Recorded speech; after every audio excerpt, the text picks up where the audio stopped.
Halo, saudaraku yang dicintainya tanpa syarat, yang dikasihinya tanpa batas, dan diberkatinya tanpa sebab.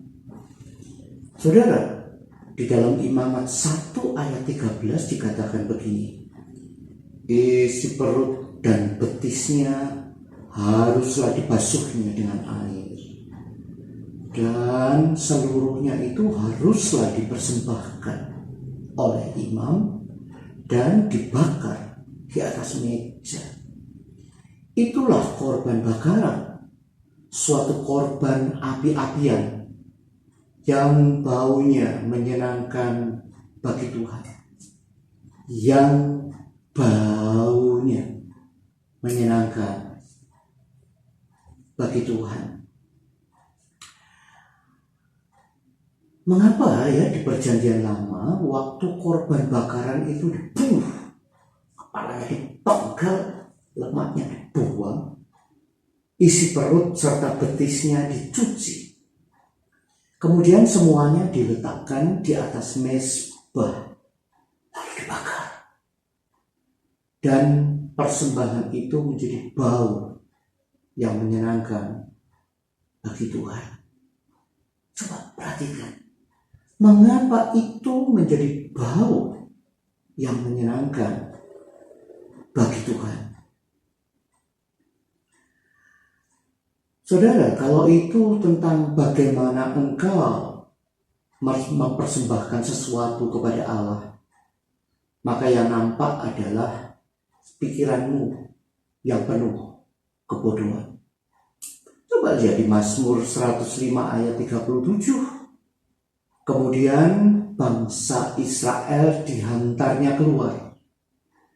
Mereka membawa emas, perak, semuanya sehat dan kuat. Ketika orang Israel menjadi budak di Mesir, mereka hidup dalam kemiskinan dan sehari-hari menghadapi kesulitan dari penguasa yang kejam. Bilur segar dan dari mata cambuk itu yang menghiasi tubuh mereka.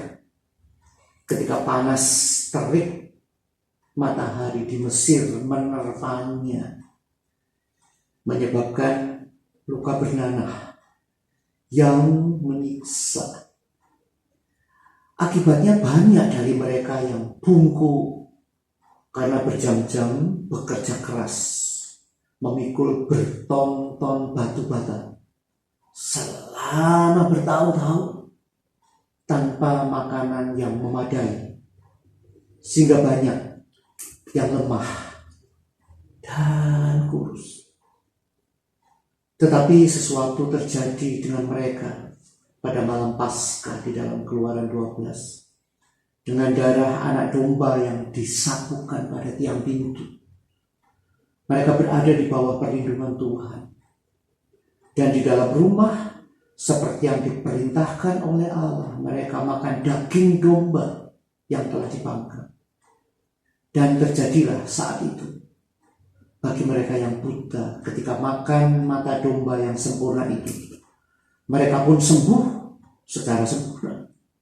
Bagi mereka yang memiliki kondisi jantung atau hati yang terganggu, lalu mereka makan jantung domba Paskah, pastinya jantung atau hati mereka menjadi normal dan kuat lagi. Itu pun berlaku bagi mereka yang lumpuh. Waktu mereka makan kaki domba Paskah yang tak bercacat itu, jadilah kaki mereka menjadi segesit kaki anak domba tersebut.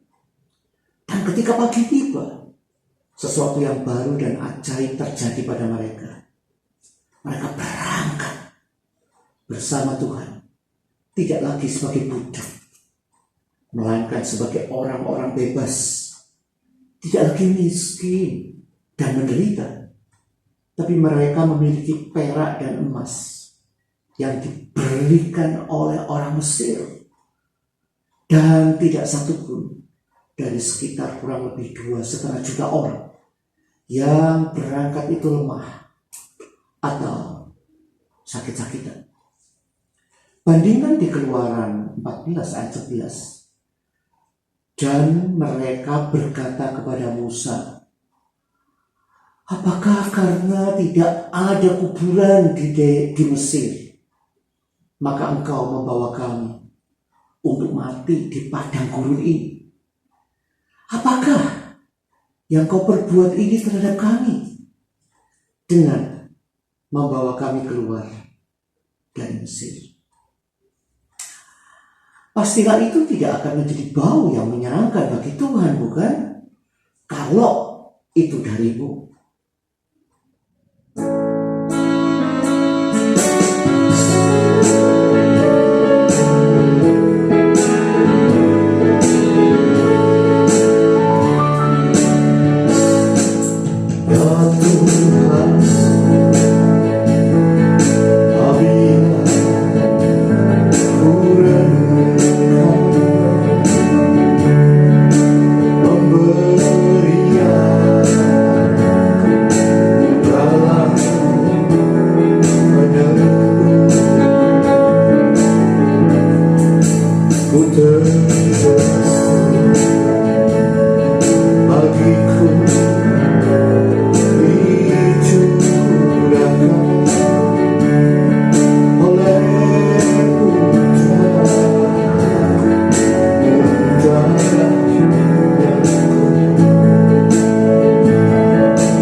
Namun lihatlah, gambaran dari kepala binatang korban yang dipersembahkan itu melambangkan pikiran Kristus sebagai perlindungan bagi pikiran kita.